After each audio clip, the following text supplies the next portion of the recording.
it's all pretty much been borrowed, so I don't lay claim to inventing any of this stuff I'm going to share with you. It's a few years working with my father and a guy named Steve Sloan, a guy named Homer Smith. A lot of defensive input from working with Coach Dye for 2 years on how the defense looks at the offensive perspective. So everything I share with you, I don't lay claim to as far as inventing it. And like I said, if you got a question, yell at me, and I'm going to try to get going as fast as we can. Starting out with a 3-step drop. Now, the clarity on this thing is not good. I think it's more projected than my writing, so I'll try to read this as I go. Starting out with a 3-step drop. And what it says way up at the top there is those are timed routes, or what we call timed routes. The fact that when you throw them, there's got to be some kind of internal clock in your quarterback's mind and your receiver's route and in the protection of your line all timed together, that it gives off in some kind of rhythm and some kind of time. Some positives about the 3-step passing game I listed there. Some things I think would be advantageous to you. I have never coached high school football, but of course in the college profession you're always around high school coaches because that's the livelihood of the college coaches, the success that y'all have getting up to us. Which, by the way, I don't know much about high school football in the state. I do know that my father came in and signed 4 players from here. We've got 2 players on the team now, at least 2. I think Alabama came in, Michigan came in, which I think is a credit to y'all and your coaching success. Somebody's coached some good technique or invented some good players. Do y'all have high school football? I'm sorry, spring football. Do y'all have spring? No? Okay. Well, that's more of a credit to you because we've got it in Alabama, they've got it in Florida, and they've got it in Georgia. I don't think there's anything that's going to do on that. But anyway, some advantages of the 3-step passing game. Why I think it would be helpful to you and could fit easily into a high school system. Number one, there's short throw. It's not a long throw. You don't have to have a strong arm quarterback and you're taking about pinpoint passing at 15, 18, 25 yards. They're short, high percentage throws. It happens quick.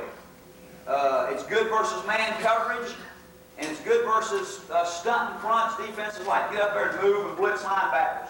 It's a good passing game for this. Now I put these times down here. They're really from Howard Snellenberger's, who they're from. Naturally, you do a lot of studying in the coaching profession. We won't go out there and use times.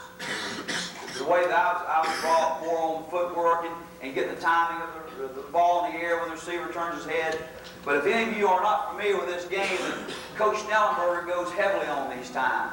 So if you've never been involved with it, you want to go out there this spring or summer or whenever you're allowed to work out with your kids and give them a ball and get out there with a stopwatch, then you can have some idea from a timing standpoint what's involved. But the quarterback on this particular drop, which is a 3-step drop, his back foot should hit in 1.5 seconds if you just want to go out there and time it. 1.5, 1.5, 1.5. What we'll coach more at Auburn and with my father at Florida State is just more of a rhythm of 1, 2, 3, 1, 2, 3, 1, 2, 3, and pressing for speed and steps as opposed to time. But if you want to go out there and say, gosh, how do I know if my guy's getting off the line quick enough, then these are some times that might be helpful to you. First progression, what that means is the back foot, 3rd step will hit at 1.5, the ball would be gone at 1.7. Then if this particular 3-step drop involved a quick slant and a flat, and the strong safety was there, and you had to read for just a second, maybe come off the slant and go to the flat, then that would be a second progression, which would be about 1.9.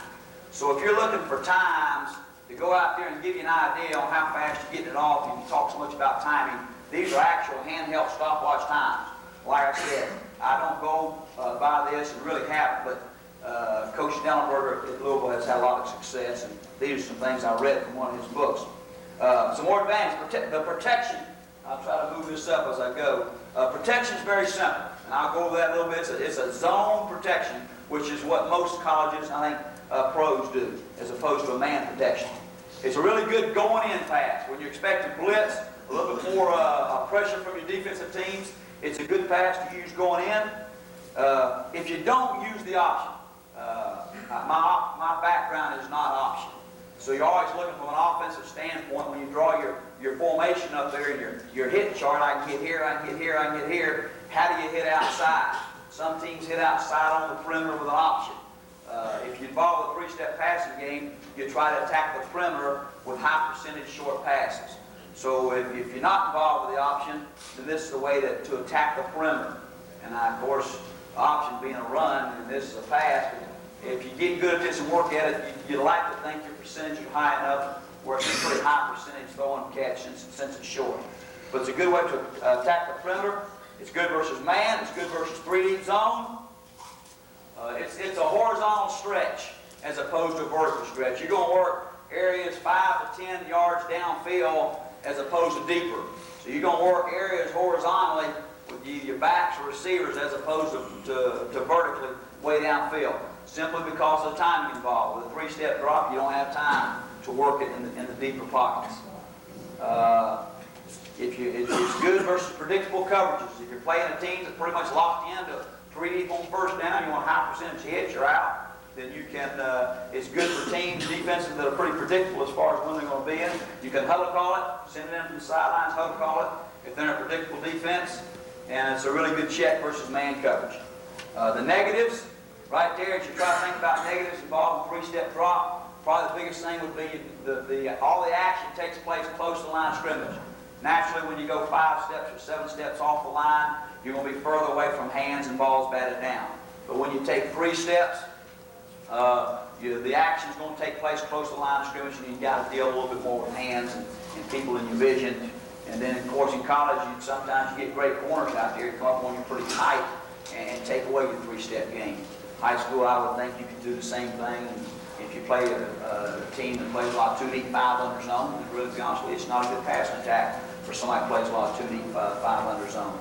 And what I like to briefly do breakdown from the standpoint, go over some base routes against 2 and 3 deep versus man, a little bit on the quarterback steps and the reads, a little bit on protection, and then some route variation. And I'm going to try it on every phase of the 3-step passing game, from the quarterback, drop, protection, wide receiver stance, wide receiver splits. And as I hit these things, like I said, if you got any questions, you just yell. First of all, since timing is what we talked about a lot and is really involved, I'm trying to turn it sideways. It's important that the distance between your quarterback and your wide receiver remain constant. As the ball moves from on the hash 2 yards off to the middle, then your wide receivers must make adjustments accordingly in order for the timing to be constant and the rhythm to be the same. This is just a general rule we'll use as our hash marks. As the top enough with the ball in the hash and the tight end and the Z to the field, the split into the boundary, a normal split would be about 1 yard outside the hash or on the hash. X in the boundary, we just tell them to split the difference between the tackle and the sidelines, which is going to be about 5 yards if you mark it off. I think if you told them 5 yards with the ball in the hash, you'd be pretty safe. But I just like to tell them to split the difference between the sideline and tackle. And as the ball moves off the hash, all X has to do is adjust his split accordingly. Just split the difference between the tackle and the sideline. Same thing with the Z. Once the ball moves on toward the middle, 2 yards off the hash, then Z, you slide over. You slide over 2 yards. Then as the ball works to the other hash, or you're going to put formation in the boundary, and some of this passing and tackle involve formation in the boundary, then your X out there to the field, now he can go on the hash or 1 yard outside, then Z would keep the same rule, you just split the difference right there. And it's important as the ball moves that your splits remain constant, because timing is very important in this part of the game, in the 3-step passing game. So wide receiver coaching points. It's what I played in college and mostly what I've coached. We're going to always put our outside foot back and go for pretty much a 2-point stance. And I've used a 3-point stance. Receivers been down, 2-point stance. I've played one, coached the other. I've coached routes on depth, go 5 yards, go 10 yards, go 12 yards. And then when I worked for a guy in Alabama named Homer Smith, who's at UCLA, he made me coach by steps. I hated it. I fought him tooth and nail, and I lost because he was the coordinator at the time, and I didn't get a vote. So I had to teach by steps, and now I wouldn't do it any other way. Now that I've done it both ways, if I'm going to get involved with a 3-step or a 5-step passing game, routes 12 yards and under, I personally, now that I get to vote, would vote on steps. I just think you can get the timing a lot more down to an exact point when you're dealing with an inside foot back in 4 steps or outside foot back in 5 steps. And the first thing when somebody taught me steps, or they exposed me to it, and first thing here, I got a receiver who'll go out there now, he's going to go out there counting steps. But that's not the way it is. It really works out. It's good from a timing standpoint. But the stance is going to be we're going to work a 2-point stance, whether outside foot back. If it's under 10 yards, we're going to use steps to maximize the efficiency of the timing. And then anything really over 10 yards, we're going to go yardage. If we've got a 16-yard curl or 15 yards square in, we're going to go yardage. Anything under that, we'll go steps. A couple of important coaching points for the wide receiver. It's important that he get his head around quick on all routes, because the quicker you get your head around, the longer you can locate the ball in the air. So if you snap your head around, the longer you can see it, the better chance you got to catch it. If you're lazy and slow on your head and you're slow, the ball's going to be on top of you.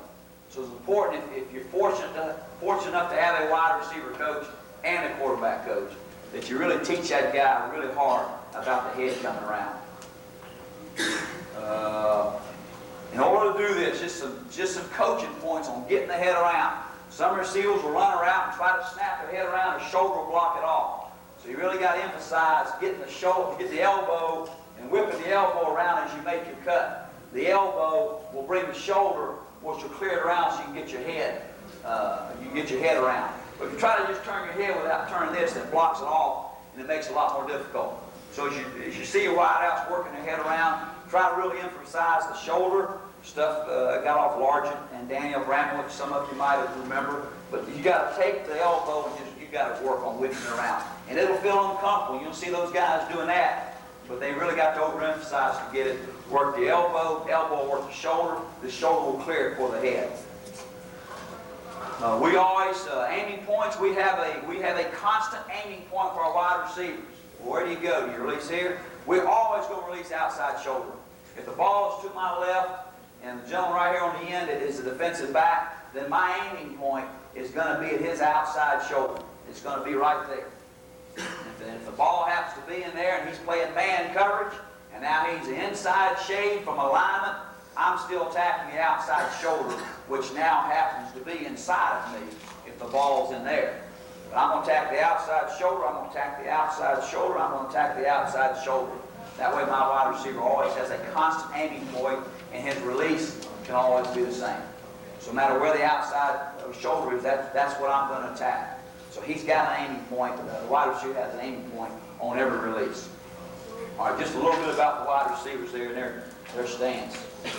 Like I said, there's an old, the old 3-point stance where you're down, and the old things you can't see coverage, or there's some people who say if you get out a 3-point stance, you need to have your inside leg back, because when you look inside, your shoulder's out of the way.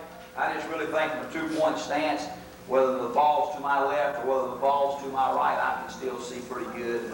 I played 5 years down a 3-point stance. You can see the location of strong safety coverage to me just about as good. There's no doubt you can get more explosion and vertical push from a 3-point stance. Our track guys wouldn't run out of blocks, but I don't think it's that much of a difference to go one way or the other. I think it's apples or oranges, whichever you prefer. All right, the first route I'd like to put up here, a little bit about the timing standpoint, would be it's going to be a 4-step. It's going to be a 4-step out if the outside foot is back. So if the ball is to my left, I'm going to have my outside foot back, and I'll eventually, as you release 1, 2, 3, 4, and I'll take a 4-step out to my right. That 4 steps will put me on my foot opposite the cut, which is what you want to cut off of. So if the ball's to my left, I've got my outside foot back. As I take 4 steps, my 4 steps will be on the foot opposite the cut, which is what you always want to do. You always want to cut on the foot opposite the cut. If you want inside foot back, of course you can take 3 steps or 5 steps, an odd number. But you always want to cut on the foot opposite the cut. I've got 5 yards written down right there, but if you were to take a guy, whether he be 6'1", or 6 foot, or 5'9", if you tell them to explode off the ball with 4 steps, they're pretty much going to get 5 yards. It might be 4 and 7/8 or 5, but most of those guys are going to get right at 5 yards. A little bit about the quarterback, just from a coaching point on his stance and stuff. What we try to tell our quarterbacks, we want the knees just slightly bent. We want him kind of erect under the center so he can see. His vision's pretty good.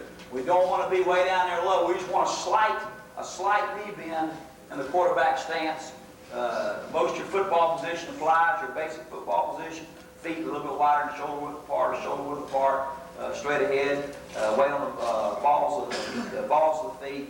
Just a tight, a slight bend in the knee. We want to bend more with the upper body than we do with the lower body as far as the quarterback, as far as his stance underneath the center.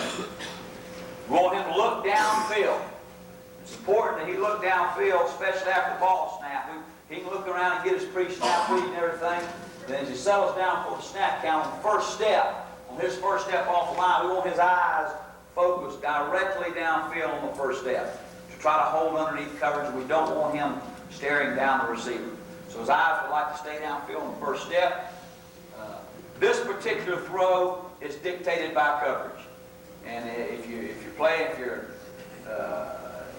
colleges and high schools where you got a lot of field defenses with the ball in the hash, you get a lot of rolled up coverages in the boundary. You're going to run support guy out the field. You got to play a softer guy. So if you're playing that type of defense, your throw is probably going to go to the field.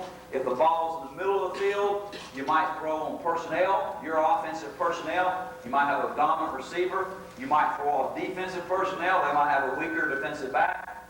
So this throw, if it's in the middle of the field, could be dictated by personnel, theirs or yours. Could be dictated by coverage, rolled up one side, soft on the other. So it's not particularly thrown right or left every single time. There's a couple variables as far as where you throw it. It's important that the quarterback, right there, on his first step, he gets depth off the line of scrimmage. And it's a mistake by, I'm sure, as many college quarterbacks as there are high school quarterbacks. But as you coach the guy, if you're going to right-handed quarterback, of course, we'll go open to our right, and his left hand, I guess you'd open to your left. But it's important as he pushes off with his left that he gain ground on the first step. 3-step drops will take him a little under 5 yards. And those guys will want to cut it close because the ball will be released quick. But it's important as they push off with their left that they gain ground and get off the line of scrimmage on the first step. It's the most critical step in the 3-step drop. And it could be, some people will teach 12 o'clock, some people teach 11:30 or 11, as far as coming a little bit past the midline. But I think as long as you're working about 12 o'clock or a little past 12, you'll be all right. With a major point being push off the line of scrimmage and get depth. Get depth off the line of scrimmage on the first step. And then the rhythm will be 1, 2, 3, plant, throw. 1, 2, 3, plant, throw. 1, 2, 3, plant, throw. You go over and over and over and develop some kind of timing internally in the quarterback's mind. 1, looking downfield. 2, going to your target. 3, plant, throw. About everybody that we get, they'll want to go, here's what they'll want to do on time route. They'll want to go 1, they'll want to go 2, they'll want to go 3, they'll want to pop up, and then they'll want to throw the ball. It's important in this short of a passing game, you eliminate that little pro hop or the pop-up step from a timing standpoint. So everything is 1, 2, 3, plant, throw. 1, 2, 3, plant, throw. 1, 2, 3, plant, throw. And just develop a consistent timing. The big mistake they'll want to do is 1, 2, 3. When the third step hits, they'll want to throw off and gather and then throw. You need to work hard to eliminate that. Just an old coaching point off of Walsh when he was at Stanford. The ball's in the middle of the field, probably the 49ers. You don't want to steer your receiver down. If the ball's in the middle, you might want to game plan your out back to your left because the quarterback has a harder time staring it down. When you open up to your right, it's an automatic look-off, or more of an easier look-off than with the receiver back to your left. It's not that much more of a difficult throw, really not that any more difficult of a throw. But if your main target, your primary guy is to your left, then as you open up to your right, it's pretty much automatic. It's an automatic look off with your receiver being back there, as opposed to always throwing to the field and opening up, looking, even though you're coaching them to look downfield. How do you know whether the timing? Another example of whether your timing is good. The quarterback takes 3 steps, and he throws the ball, and the receiver catches it. Well, how do you know if your timing is getting close to being what you want? You're not big on that stopwatch. Like I said, I've never used it. Coach Snellenberger swears by it. But I've just never been around a system that uses it. So how do you know if your timing is getting good? So as you take 3 steps and you throw the ball, when the receiver turns his head around, the ball should be halfway there. And you can see this off tape pretty easy. But if the receiver turns his head and he can see the ball in the quarterback's hands, it's too late. It's too late. If the quarterback, the ball here should be delivered when the receiver, or the ball should be halfway there when the receiver turns his head.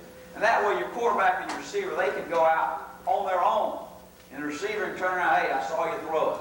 Or as soon as he turns around, the ball's there. You either know the route's not deep enough, the route's too short, or the quarterback's too fast, he's dropped. But to me, that's always been a pretty good coaching point, especially off film. When you go in there and look at today's practice, when the guy runs you out, the ball's about halfway there, then you're in pretty good shape from a timing standpoint. Again, the times would be 1.5 set up, 1.7 off, getting the ball off if you want to go by those times. Pretty easy throw versus 3D. If you happen to get rolled up coverage, of course these particular routes are going to convert to fades, outside releases. Your release still stays the same. If the ball's to my right, and you bend the back, slight outside shade of my release is going to be his outside shoulder. Then I'm going to release off him. The quarterback now would have to throw in a gather step. This is timing's gone off now. The coverage has shocked you a little bit different. They either rolled into it or surprised you. So now as you take your 3rd step, now it would be 1, looking downfield. 2, your eyes go to coverage. 3, you see him rolled up. Now you have to gather and then try to rope it or stick it in the void. So now you would gather step on this one. Timing's gone off. It's not loose. It's not 3 deep. It's not man. They rolled up on you. Happens to be called. So now you're probably throwing a gather step. It's more of a rope throw. There's no air because of safety coming over top. Then as we talk to our quarterbacks and our receivers, you see that F and the C right there. We just tell our quarterback to throw it. If it's a blue, the opponent's got blue jerseys, and there's a blue F and there's a blue C, you throw it right in the middle of the F and the C. Go right in the middle. That way he's got just as far and he's got just as far to go. And then that's an equal distance between the two. And we just tell them to throw it in the middle of the 2 different colored jerseys. When you get good and you work on this route, it helps the receiver if you can aim a little bit to his backside shoulder. That way it pulls him back away from the safety. It's fixed to hit him in the mouth. As far as leading him upfield and getting a mouth shot right there. But if your quarterback's got a fairly good trigger puller, he might take a little bit off. Lead him if the quarterback is in there and I released outside the hard corner, here comes the safety. If he can pull me on my backside shoulder just a tad, it'll blunt some of that blow that he's fixing to take from the safety. But this route is best versus 3 deep. It's best versus man. But if you're caught too deep and you called it, they roll up into it, to me these are the adjustments that you need to make. Coaching points for the wide receiver. The release is the same to the outside shoulder. Various kinds of releases. If I'm going to release to my left right here and the ball's in there, you can swat it, swim it. Some people teach a punch, swim. Some people just teach a dip and a rip. There's all kinds of different techniques. You could spend an hour just talking on releases. So whatever your wide receiver coach feels more comfortable with, or you might not have time to get that detail about your coaching. There are several different releases you can teach versus press man. Being swat, swim, punch and swim, dip and rip, all of those. A little bit more about the 3-step passing game. Another route, to me, it's really good. It's just a 3-step slant. I've got it drawn up 2 ways here. The top will be inverse to the tight end. The bottom one with a tailback out and flat X. The bottom one is probably the preferred, and that's the one I'm just going to go over. But we're predominantly in I formation. and a split back team. Split back shotgun or split back quarterback under the center. I formation. So we're going to deal pretty much by using the three-step drop in the I formation. It's a tendency breaker. It's a heavy run formation. It's an I formation at Auburn and Florida State. Most teams are in the I. When they come out of the I, it's heavy, heavy run. So it's a nice tendency breaker to go out there and hit an out or a hitch or whatever. You've got to be a little more in split backs to work the tailback X combination. But I'm just going to really, I'll go over those points here quickly. The routes, if you're outside foot back, as the ball is to my right, and I've got my outside foot back, it's going to be a three-step route. 1, 2, 3. Again, that puts me on the foot opposite the cut. And if you like your inside foot back, and the ball's in there, and you want to slant inside, then it'd be a four-step route. It'd be 1, 2, 3. And puts the four-step, puts you on the outside foot and cut in. I've always cut on the foot opposite the cut. I'm going to cut there. That's my leverage foot. I'm going to cut there. This is my leverage foot. And if the outside foot back, it's either a 3 or 5 step. 3 steps, if you teach a receiver to come off hard 3 steps, it's going to take you 4.5, 4.7, or 5 yards. I've worked with guys 6'3", 6'4", 5'8", 5'7". They'll explore off the line hard. Then that 4 steps, if you're outside foot back, it's going to take you right at 5 yards. The only thing after going the steps, after coaching yardage for a while, I get a receiver go out there and tell him 5 yards. He gets about 4.5 yards away. Then he tries to PP step and step right on the line. So I've kind of gotten away from that, whereas the steps, pretty much let him come off full speed and work into a rhythm with his footwork. If you're going to throw the tight end Z side up there, then we're going to, of course, read a strong safety in a 3D scheme. And that would be one where it's 1, 2, 3. The tight end, the strong safety has committed, then you stick either the flat, or if it's committed to the slant. If it's committed to the slant, you throw it to the flat. If it's committed to the flat, you throw it to the slant. This is also one that involves a little bit of reading. So it will be 1, 2, 3. Strong safety hasn't quite committed, gather, and then it'll appear. So this is one that might go to a second progression, where if it's not 1, 2, 3, throw now, it'll be 1, 2, 3, gather, throw now. When we call a tight end Z route, it's going to tight end or Z. I've got the backside receiver doing a mirror route, which is what we try to do in the 3-step passing game. When we huddle call it, it might be right 84. 80 being the protection, 4 being the route. But in our 3-step game, the routes are mirrored. If it's outs, it's outs. If it slants, it slants. If it hitches, it hitches. If it goes, it goes. We try to run mirror routes for the X and the Z. The Z must go behind the strong safety. When in doubt, go behind it. If the strong safety reads it and he happens to be there to collision you, and you've taken 4 steps or 5 yards and you slanted in, the strong safety is in your way, go behind. Go behind the strong safety. That means he's deep enough now where the tight end should be open if it's a 3D defense. The route that we probably throw more, though, is the tight end X slant. I'll give a little bit of protections a little bit later, but this is a free release by the tailback. He has no blocking responsibility. The route is about 3 yards deep from X to the alignment, so he'll look out there at X. He'll look 3 yards downfield, and that's the tailback's landmark. You'll snap the ball, bam, I'm gone. And you look it on your 3rd step. So your tailback sitting right here, there's my X out there slanting. Now I'm going to go 1, 2, 3 on my 3rd step. I'm looking back over my outside or inside shoulder, whatever you want to call that. If I happen to the right, it'll be the same thing. 1, 2 on my 3rd step. I'm getting around, looking back that way. 3rd step. And the quarterback would read your drop in, your willy, whatever you call it, just like you would a strong safety to the tight end side.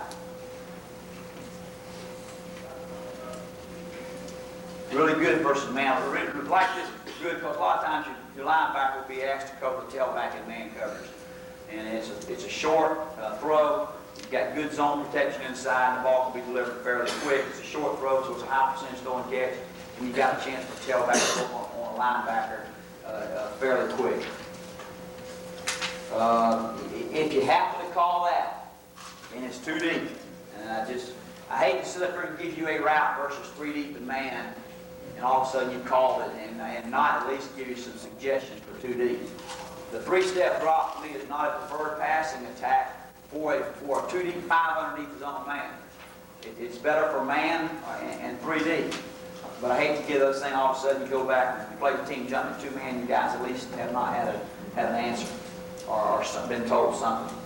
But the 3-step drop, it is not dead. It's not a dead passing game versus 2 deep, 5 under.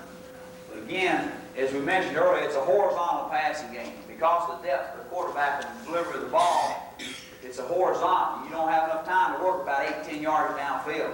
They play 2 deep, 5 under. They got 5 guys. You got 2 or 3 wideouts. Well, out here outnumbered 5 on 3 or 5 on 2. They got you pretty much. So it's not completely dead, but it's not good. We stay away from game plan versus a 2 deep team. Receiver would still release at the outside shoulder. Now, if we do play a stacked defense, which I've partially drawn up there, I don't have the other linebackers in there, we will try to stay weak. We'll try to stay weak. If they play a stacked defense and roll up, they got that linebacker in there, we'll try to work a little cavity back in there on the weak side. If the corner collapses on that X, well, of course the hashes now have been moved in college. I don't know about high schools follow. That they have not. Okay, it's only been moved 2 yards. And it was really good with the ball on the hash, because if that corner funnels the split end at all, then the tailback can get that thing and get outside quickly. Now with the ball, the hash is being moved in 2 more yards. That's going to remove the corner a little bit. He's got a chance to fall off. That'll affect that play a little bit. There's a couple variations I'll show to you later where you can pump the X and wheel the tailback, get down close to the goal line. You can pump the Z and wheel the tight end. Just some variations off of that 3-step drop as you're going in when you don't have as much field work. A little bit about the fade going in, just some coaching points. If you're going to get down there and throw the fade on the 15 or 8 or 5 yard line, whatever, or from the 3-step drop, a general rule that we go by is when the ball is outside the 15-yard line. You're on the 20 or the 18. And we'll take our normal 3-step drop and throw. 1, 2, 3, throw with us a hitch and out, slant, flat, whatever. 1, 2, 3. When the ball is on the 15-yard line or in, the 10, the 12, the 8, the 5, then the quarterback has to start making adjustments with the depth of his drop and his footwork, because the field is now condensed and there's not as much throwing lanes and areas and everything. So our quarterback will change his footwork. For example, if the ball were on the 3-yard line, you want to throw a fade out to your Z, we would not go 1, 2, 3, throw now. Ball would probably be gone out of the end zone. So what we'll do now, there's several variations. I mean, you can get up here and talk about these steps all day. Get one comfortable to your quarterback, one that you feel comfortable coaching. But if the ball's on the 8, you might want to take 1 step and get it off. Some people will back out, just take back out 2 and get it off. But your footwork will change once you get inside the 15. Don't get on the 7 or 8 yard line and try to take 3 full steps and then try to work a fade. So your footwork's got to change on a deeper throw down there once you get inside the 15. The ball's in the middle of the field. The ball's in the middle of the field like that is, then we're going to throw the cones or the pylons, whatever you want to call them. We're going to throw the corner of the end zone right back up there, wherever it is, right up there. That's where we're throwing. All right? Now, once the ball is on the hash, we're going to change our quarterback's mental landmark and the receiver's mental landmark. We're going to cut off 3 yards of the field. So the ball on the hash now, we're going to tell that quarterback and the receiver that pylon has now moved in 3 yards. So we're going to aim and point now mentally is 3 yards inside the pylon or 3 yards inside the cone. We're not going to keep the same landmark inside the 15 once the ball gets on the hash. We'll change. To be honest with you, I've never heard of that until I worked with that Homer Smith, who's got his master's from Princeton. He's got his undergraduate from Princeton, master's from Princeton. He's got a master's from Stanford. And he studied all this stuff and broken it down. I never thought about a coaching point like that myself. Had I had a chance to work with him and learn a whole bunch of football. I just kept the same landmarks. And that was, I thought, a really good coaching point when we got in there close. As far as once the ball moved to the hash, you need to change the landmarks a little bit with a fade throw. A little bit about protections right here. On the three-step drop. Is there any, before I go into protections a little bit, is there anything on wide receiver steps, stance, quarterbacks, mechanics of the quarterback, reads, or anything? Is there any question on anything from that before I work into a little bit of on protections? Yes? Receiver alignment with regard to hashes. Receiver alignment with regard to hashes. Did you get in late? Yeah. Okay, well, I come back to that. I put it up there, the first thing I put up. I'll get it. Okay.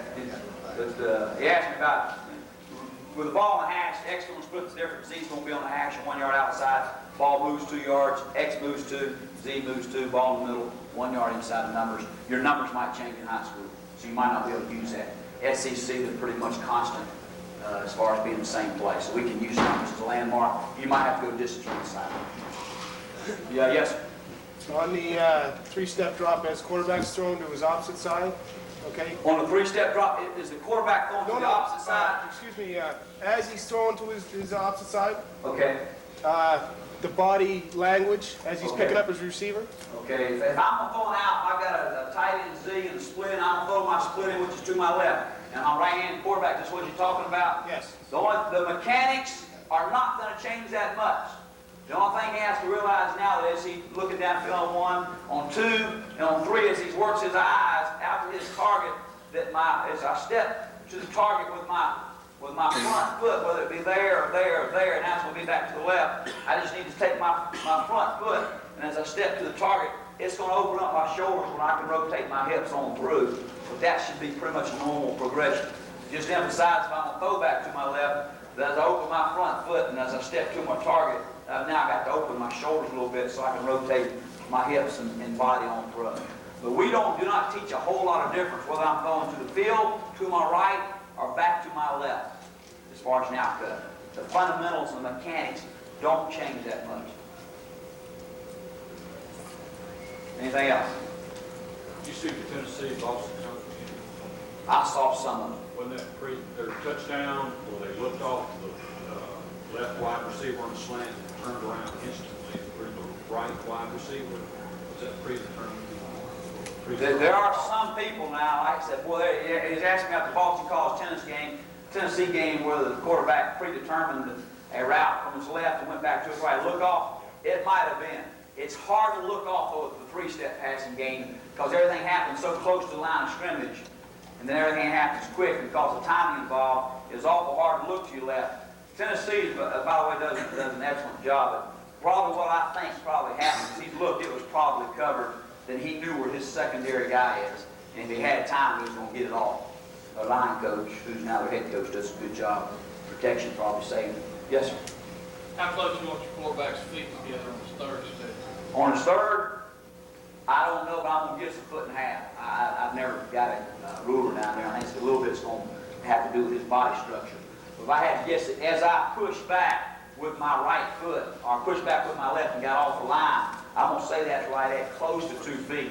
As I cross over with my second, it's going to change a little bit because of the crossover action.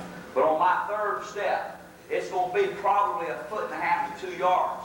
Now then, of course, if I have to gather, I'll have to gather, step, and throw. But if I don't, then it's going to be right at 1.5 to 2 yards if I throw right off my third foot. So it'd be something like, it'd be 1, it'd be 2. And as I take my third, what's that, 18 inches, 18, 24 inches, right around there. You definitely don't want to overstride, and, because that's going to cause the ball to sail or go down with certain footwork.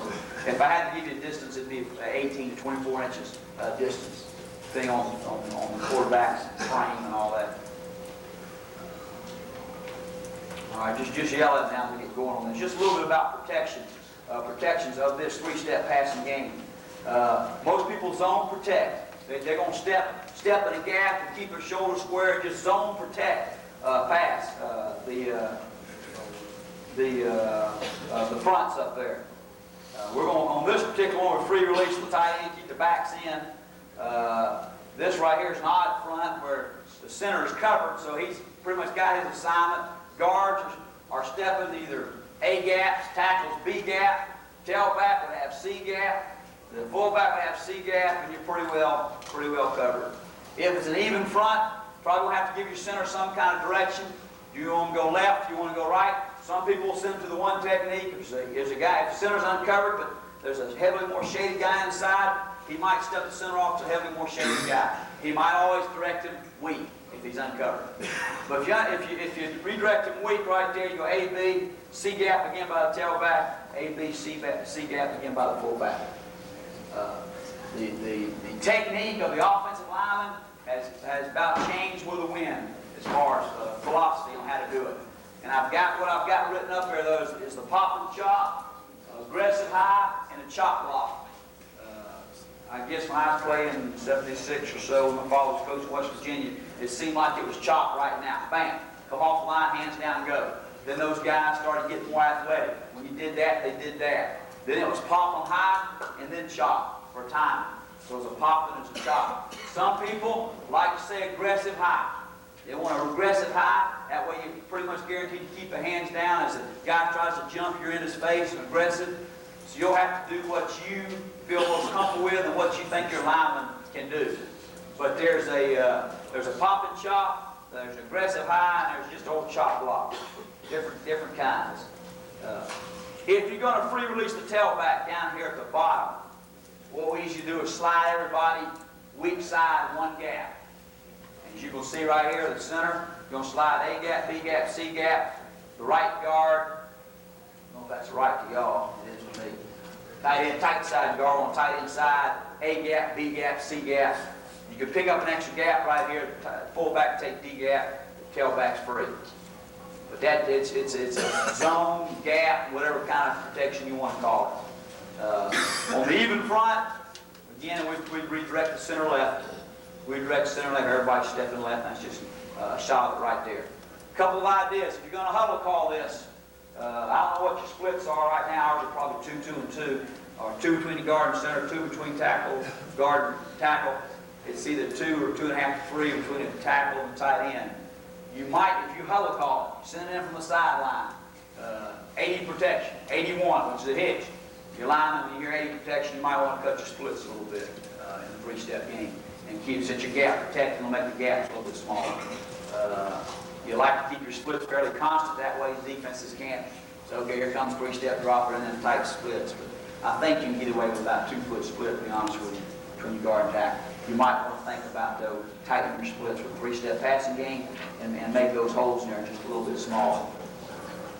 You could man protect. I don't know very many people that do, but if you did man protect it right there, that'd be versus just old 50 front right there. Everybody's got a man. Whichever technique you want to use, pop and chop, aggressive, chop them. You could man block it all the way, and or you could man block it. You could even man block it even front. I just got dotted on the dotted one right there. I got the center going weak, and on the straight lines I got the center going strong. You just need to make up your own mind whether you're going to man block, which way you're going to send the center if it's even front. If you do, you got to root it. You got to be aggressive if you're going to man block, and you got to attack. You got to attack and be aggressive in the three-step passing game to keep hands down and the depth of the quarterback off the line of scrimmage, which should hopefully be about 5 yards. The negative of man blocking is right there. Try to draw it up. Eagle weak, guards covered, centers covered, your tailback's 5 yards deep, and here comes your backside linebacker through the backside A gap if you man protect. That's why most people don't man protect right there. If he comes from 2 yards depth, bam, he can get you. So that's why we pretty much stay all zone protection. I've got some cut-ups which I'm going to show you if I can find a pen around here. You see that pen over there? There it is. I'm going to go ahead and draw this up because this is what you're going to see on the cut-ups. Started looking. Let me bring that down and go up a little bit. As we started looking at teams, you're going to see this on our film. We said we thought we could get more gaps this way. We thought we could go A gap, B gap, C gap, D gap, A gap, B gap, C gap, D gap out of I. We thought we could account for more real estate by sliding one way in our three-step game instead of sliding in. If you slide in, if you step in like I had drawn up there, I hope I can get this thing good enough right here. This thing ain't working out real. I'm sorry about this thing, fellas. We'll change this thing at halftime. Maybe we can get a little bit better. But anyway, if everybody steps in, whether an I or split back, A gap, B gap, C gap, A gap, B gap, C gap, if he stays in D gap, you can get more, I think, by sliding one way. And we just watching film over the summer, seeing a bunch of college teams that three-step drop, seeing how they zone protect, and we just went to that and like my brother Terry doesn't like it. Roll that thing the other way. Sorry. So as I show you these cut-ups, you're going to see the zone protected all one way. I just thought you could get more gaps. You can protect more real estate by doing it that way. A couple variations right here off of your two-back off. If you're the offense that McFarland's been in for 30-some years has always involved two backs, a tight end, two wide outs, up until this past year when he was smoking dope and went to all the spread wide outs. I had dinner with him last night. Now he's thinking about going back into two backs more. So most of this is all two-back, tight end stuff. No quotes on that. I use that dope smoking stuff recruiting against them this year, though. They used to beat us as kids, had an alcohol problem, had a drug problem. Man, son, you're going to run all kinds of trouble for us. They never got out in the media, but there's problems with them. See now, heart attack, 63 years old. We got the boy. All right, route variations versus two-back offense right there. There's some different things that you could do off of a two-back tight end offense. High schools, I would imagine, you probably get a lot of 8 and 9 man front, so probably a lot of y'all got two backs and a tight end in there. The college game, is really getting spread out. Miami, from what I understand, they're kind of thinking about two-back now. Now that Alabama played them in the Sugar Bowl, and Alabama ran the ball so good. So this thing, it goes in cycles, but here's some two-back tight end. The motion guy right there, the one I've got drawn up, all that is just your tight end off the line, your Z on the line, a short motion, and then working your same curl, your same slant flat that you use out of a pro formation. And there's the same thing there out of split backs on the other side with a tight end going in motion. Then just working the tailback, egg slant on the backside. To me, just a great tendency breaker. If you are an I formation team, if the coach does any research on you at all, it's a run formation. It is for most teams, so it's always good that there's not much you can do in a five-step drop out of I formation because your backs can't get out. They're stuck back there 7.5 yards deep, fullbacks behind the quarterback, and you can't get out on a drop-back passing game. So this is a way as a tendency breaker to get in the I formation and throw a little three-step drop, whether it be hitches, whether it be outs, from a heavy run formation. And when we do that out of I formation, if you can see that right there, we'll always send the fullback weak because of the short corner. And he's got the shorter distance to go than the tailback. So anytime we throw a three-step drop out of split backs, of course it's always fullback with tight end, tailback with split end. If we're ever in I, we'll always send the fullback weak because of the short edge right there. The one other one is formation of the boundary. Just another way to get it. If your tailback's good, but every time you throw it to him, he's in the boundary with X, put your formation to the field, and then put formation in the boundary, and then throw your little slant, flat out to the field with your tailback. Then there's just a little overset formation right there with a short motion by your flanker inside. He just go in there and clear out the linebacker, and again run your slant, flat combination. So it's not a difficult protection. It's all zone. It's high percentage throwing catches. You can get as multiple as you want with formations right there and a little bit of motion.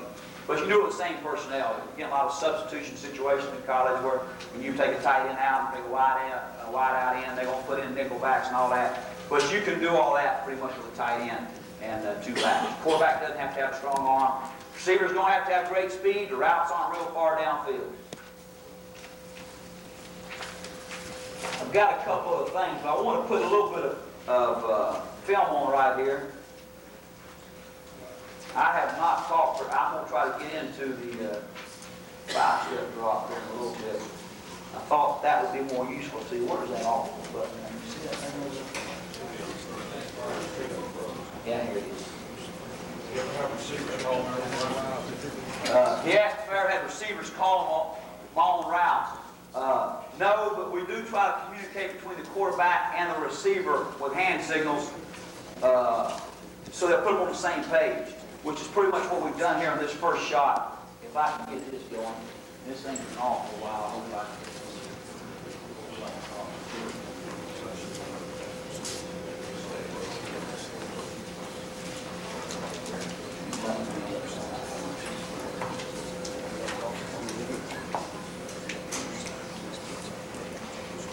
Something's unplugged here, now I wish I knew what.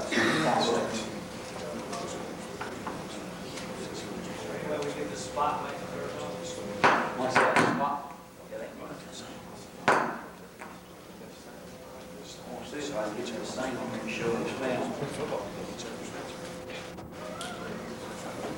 We got any mechanical geniuses in here. I got a PE degree from West Virginia. And I can figure this thing out. I can teach driver's ed and health and safety.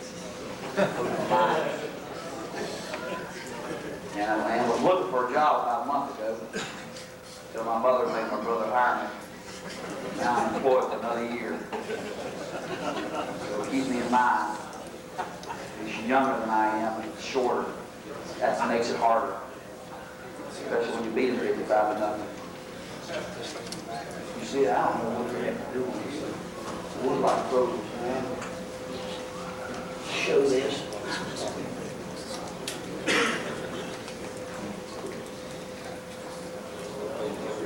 You see anything over there? Oh, whatever. Oh, we got something.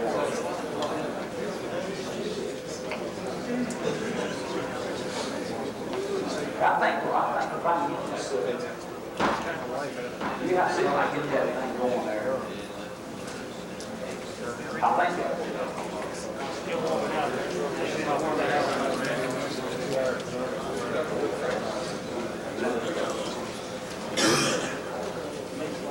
Okay, well, why don't you, I'll go with something else while this thing's heating up. You don't need much, it doesn't know I see that, I'll put something else up there. I'm going to show you some film on 3-step drop there as soon as that thing heats up. Just let me know it heats up. I'll try to go to it as soon as I can. In order to say, I'll go ahead and a little bit about the 5-step drop. Here's a couple of things. As you work on a 5-step drop, now work a little bit farther off the line of scrimmage. Couple reasons that we do it. If we're going to throw a 5-step passing game, we want to try to get 5 out. X and Z will be gone, tight end gone. We want to try to get the backs out if we can. I'm talking about read releasing. You usually get 80% of the time 4-man rush, but the backs read their linebackers, who they're assigned to, then get them in the system and put a maximum stretch on the field that we can. So in our 5-step passing game, we want to try to get 5 out if we can. Backs read release. We use pretty much half field reads. Our third field reads, we're going to work half to sideline or pretty much half the field over. Of course, anytime you do that, you got to worry about protection. I never played line, never coached line, but when you become a coordinator and stuff and your name's on the line, you better make sure that's squared away. So I've had to learn these protections through osmosis. We never really try to leave the center on an island if we can help it, where we're like dual reading both sides, fanning both sides, and letting the center snap the ball and worry about getting no help either by the right guard or the left guard. So that's just my own personal philosophy. Somebody might do that. I know some pros do it, some colleges do it, get away with it. Let me know if we're making progress down there. We'll still throw time routes from the 5-step game.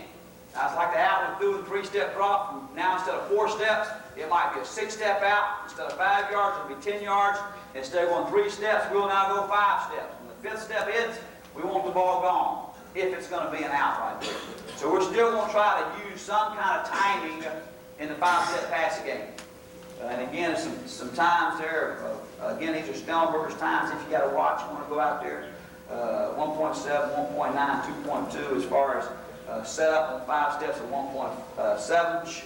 Ball gone at 1.9. If you got a crow hop or gather step, then it'd be 2.2. I got involved with never used a shotgun in my life, so I worked with a guy named Homer Smith who exposed me to the shotgun and really likes the advantages of the shotgun. But if you want to use a shotgun, instead of going 5 under the center, when you get the shotgun, you just go 3. You gun snap and take 1, 2, 3. So that correlates from a timing standpoint. 5 under the center, 3 from the shotgun. First down throws, you need to be about 60 yards. In this particular passage, we want to be about 60% run, 40% pass. That's I don't know why I got that on there. It's kind of rough. Coaching points for the quarterback. Stance is just like the 3-step. Nothing changes. Your stance is identical. You want to try now to push for 7 yards in 5 steps. And now you go 3 hard steps, looking downfield as opposed to 1 and 3 step. In a 3-step, you're looking downfield on your first step, then 2 and 3 you go to the target. Now when you get in the 5-step passing game, your stance, everything the same. Now you're looking downfield on 3 steps, trying to hold the linebackers and not give them any indication of where you're throwing. So it's looking downfield on 1, it's looking downfield on 2, it's looking downfield on 3, or between 2 and 3. Between 2 and 3, your eyes swing to your target, whatever your read is for 3, 4, and 5. So looking downfield on 1, looking downfield on 2. As you work the 3rd, your eyes go 4, 5. Then you're going through with your progression. So it changes a little bit different. Your depth's going to change and go to 7 yards as opposed to about 5. Stance, wide receiver coaching point stance is going to be the same. We're still going to put outside foot back. Alignments are going to be the same with your X and your Z as far as your splits. And your releases are going to be the same outside the shoulder. All that stays constant going from the 3-step game to the 5-step game. When we take you're coming right back, when we take a little break, Try to figure it out. about 5 minutes and then maybe be warmed up. 5-minute break. We'll show this and we'll get that in a sprint draw and finish up on this.